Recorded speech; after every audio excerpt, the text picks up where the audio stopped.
Good job, Stephen Jones. I'm proud of you. As the headline yesterday coming out of the NFL owners' meetings in Palm Beach, Florida was, momentum is gaining against the Tush Push. CBS Sports with the current tally. Teams in support of the Tush Push. Baltimore, Cleveland, Houston, Indy, New England, the Jets, and of course, Philadelphia. There are two teams, well, three teams really, when you factor in the Green Bay Packers. And RJ, as you point out, the number one, probably most important and loudest voice coming from Buffalo. Yeah, and the Bills use it. Like, they use it. And Sean McDermott said he's concerned with player safety. Like, to me, if you're going to eliminate this, the best chance you have is the player safety route. Anything else looks like sour grapes. Like, no matter whether you think it's the right, it looks, optics-wise, like you're just like, I can't stop it, so let's ban it. Yeah. That's what it looks like. And that's why Sean McDermott tried it like 7 times in the game against Kansas City. Yeah, Kansas City. Is because he agrees it's a player safety issue. That's why he put his highest investment right in the way of it multiple times and failed. But that, to me, like if you really want this to pass, you have to convince the other owners that your largest investment has a greater chance of getting hurt because of this. That's how you do it. The problem is they don't have the medical data to support it. They have Jason Kelsey on record saying it, and he is the architect of it all. Yep. But if Jerry Jones comes on this show multiple times and says, we don't have any turf information, we don't have any artificial, what are you talking about? Grass isn't healthier for these guys. Don't tell me what I'm saying. Even though they're the ones out there saying it and playing it, I don't know if they have the medical data to support it. Yeah, I know. They've found ways to manipulate that medical information, I'm sure. It's just a compromise. Again, Bobby and I have been banging the table for this over and over and over. We can all compromise. You can keep the tush push, just don't allow the pushing in the back. And Stephen Jones brings up the other side of the ball. Well, that's just a QB sneak. Right? That's just a QB sneak. Fine. Which is what the play has been for forever. Like, this isn't like just some radical thing. This isn't like we're saying like, oh my gosh, you're basically this is so stupid. Vrabel had the dumbest effing line yesterday where he goes, ban Lamar Jackson from running too if you're going to ban the it's not the same thing, you idiots. God, I'm glad you're not here because I would just have to talk about what an idiot you are today. CBS Sports says Stephen Jones indicated Dallas will vote against the push, desiring consistency in rule enforcement as linebackers are not currently permitted to push defensive linemen when defending extra points. That's a shift. If we're talking about consistency, well, that's not totally consistent with what Steven and Jerry have said on this station. I thought we asked Jerry and he was fine with it. Exactly. Steven and Steven said in this, he said, this is an evolution apparently because of the point the Packers brought up about pushing defensive players pushing, is that Steven looked at it and said, okay, all right, well, okay, then what we need to find is consistency. So that would either have to mean linebackers are now allowed to push defensive players, or you're not allowed to push the quarterback anymore. One of those two things has to happen. And so I think that's where their evolution has come from is, okay, well, all right, we do need consistency across the board then. Yeah, look, I mean, I'd be okay if they decided to allow, the pushing of defensive players. I don't it's not fair. I mean, I don't know how you're not allowed to, you can't have leverage on a kick block, you can't push players, but like you can shove Jalen Hurts and you can hard count 5 times to the point that you tell Washington, we're just going to give him a touchdown if you keep jumping. It's offense. Like all leagues want offense. That's why they're not getting rid of torpedo bets. It feels like someone is going to sneak in to try to steal Tyreek Hill. That's my prediction here over the next 2 months. If the Dallas Cowboys did it, I probably wouldn't be thrilled about like the overall team planning. But I would be excited if you told me you get Tyreek Hill, you draft Ashton Genty. Now I got some juice for Oxnard. Yeah. Oh, that's exciting. Now I got some juice. That's exciting. You get Tyreek Hill on this team, regardless of whether or not you pay too much for him from a pick standpoint or from the contract standpoint. No matter what, you have an exciting player. And at the end of the day, because right now I'm looking for juice. I need juice for the Cowboys. The only juice for the Cowboys right now is it means the football season started. Yeah, that's it. If we had to, let's say, obviously the draft is going to happen, but let's say if Oxnard were to start tomorrow, What's like the number one thing that you go, I guess that's the most interesting? Is it just Schottenheimer? Watching him and how he interacts, I guess? Because there's nothing else. There's nothing else at all. How does Dak Hammy look? No, I It's don't not care. exciting. No, it's not exciting, but like it's a What carbs is Dak storyline. thinking about today? What carbs is he thinking about eating since the Slim Reaper? That's his new internet nickname with all the weight loss. But Tyreek Hill's making noise again.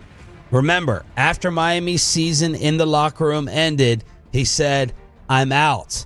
Tried to walk back those comments. Well, the last 24 hours on social media, Tyreek is doing his disruptive thing again. A fan was asking if they'd be open to trading Hill. He responded with the smiling emoji. Then he went with the peace sign, like, "I'm out of here." Mike McDaniel was forced to answer questions about this yesterday, and he said, "We are fully planning to move forward with Tyreek in 2025. Tyreek is known for whatever antics on social media." So this does not feel, it's not settled. Definitely not in Tyreek's mind. It feels like someone could try to sneak in. No, it doesn't feel settled. And, you know, when you, that's such a difficult word too, antics. Like for Mike McDaniel to use the term antics, even if you're just saying, his social media games, he plays, whatever, just to say antics, that sounds like somebody you consider to be a problem. And that's not typically the way Mike McDaniel talks about his players. And so I definitely think that, man, he seems like, you remember we reached that point with Antonio Brown, not that he's at Antonio Brown levels yet, but you remember that reached that point in Antonio Brown with the Raiders, where it was like, okay, I thought the Raiders had this settled. Why is there a new story today about he's unhappy? And okay, all right, it's settled. No, he's unhappy again. Tyreek Hill's starting to be that guy a little bit, where it's like, I thought we put this to bed. Why are we a week later and all of a sudden you're unhappy again? Doesn't this just make sense for, like, Kansas City? Bring him back. Yeah. He was okay here, except for, the whole incident off the field. But in the locker room, can Pat and Andy control him? They need another spark there. The 33rd team threw this out and said, "Who says no?" The Cowboys receive Tyreek Hill and pick number 98. Is that third round, Bobby? Yep. They get pick 44 and a third.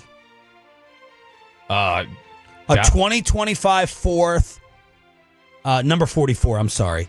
2025 number 44 and 2026 third. Which is really a fourth. I do that. Yeah. Yep. I have to, if I'm getting a third back with Tyreek Hill, yeah. If it's just the second for Tyreek Hill, probably not. But yeah, I'm getting a third back with Tyreek Hill, yes, do it. Mm-hmm. I agree. So that's my prediction. Tyreek Hill, someone going to try to sneak in and make some waves. Chiefs have around, is it effective cap space or cap space I need to look at? For what? For just effective cap space. So the Chiefs have $9 million. Cowboys have about supposedly $30 million in cap space. 30 and a half. Well, did you see what Stephen Jones was saying yesterday about the second receiver? He wants a new target. He wants a big one. This is what he told reporters yesterday. He's speaking a lot this week. It's not just the one time, I guess. He talked again yesterday.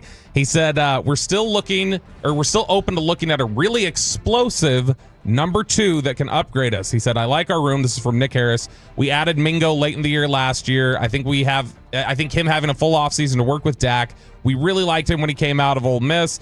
I really feel like he has a lot of upside. I certainly like our young guys. Flanoy, obviously Turpin brings a little something to the mix with his juice and explosion. I really like our room, but at the same time, losing Cooks in free agency, we're still open. So they know number 2 is a glaring need. You honestly, I don't think you're missing 2 starters at receiver. Because it's a 3-receiver league, and I don't think you have a legitimate 2 or legitimate 3. Cal Edwards said the cap hit for Miami would be ridiculous if they moved on from Hill before June. So I like that. I like when Tolos just don't throw out Cleveland Browns scenarios, and it's basically show me your work. Give me the cap hits. Give me the salaries. We got to make it work in terms of the math. So that's Stephen Jones also saying the running. So what would it be with Tyreek's contract? Refresh me, please. If Dallas brought him on, what hit would they take? Yeah, what's he have left? Let me pull it up. It would not be anything that Dallas couldn't handle. And is he looking for a new deal? Is he making this noise because he wants to get paid again? So you would probably have to guarantee another year for him or something along those lines. But as long as you just make the trade, get him here, and then work out a negotiation, it's not anything they can't weather. Dallas would basically just take on his guaranteed salary, which is this year $27 million. Steven also saying this running back class stronger compared to years past, so keep an eye on that. And then the comments out of Cleveland on a quarterback still on their roster. Yeah, this is the second owner we've seen do this. We saw the Diamondbacks owner do this with Jordan Montgomery. Yep. Where he went on, he was like, "Man, I regret that deal big time." And I mean, they got 117 innings out of him, and now he's got Tommy John surgery, so he's done this year. But Jimmy Haslam, basically saying that a big swing and a miss. We swung and we missed on the quarterback. That is not something you want to hear from the owner, especially when the guy's still there.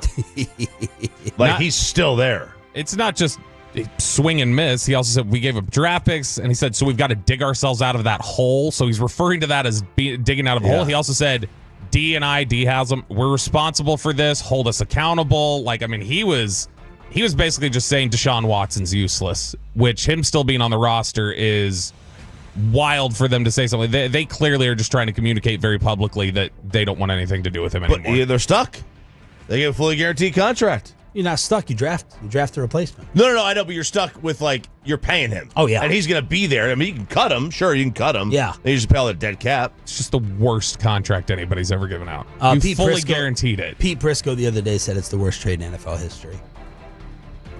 That's a hard case to argue. It's way up there. Nothing else comes to mind. Do you lock in the Browns to picking a quarterback first round? No, I don't think so. Because, if they're not in love with one of them, then I could see them just saying we need to build around other players and we'll just run with Pickett for right now. If they sat there with a 2, number 2. If they picked Abdul Carter and said, we are just going to play, we are going to go all in on defense. Micah and Abdul, Miles and Abdul on the edge. Let's just figure it out defensively, and then we'll try to get something out of it. I could see them going that route, but I don't know how you don't take a quarterback. Quarterback confidence amongst Tennessee, Cleveland, the Giants, and the Raiders, and the Jets, where you're like, I know they're going to pick one, or you can't answer it because you don't know who they like. I don't think Raiders are going to pick a quarterback. They're talking about giving Pete Carroll just talked about yesterday. Them giving Geno an extension. So I think Geno's probably locked in.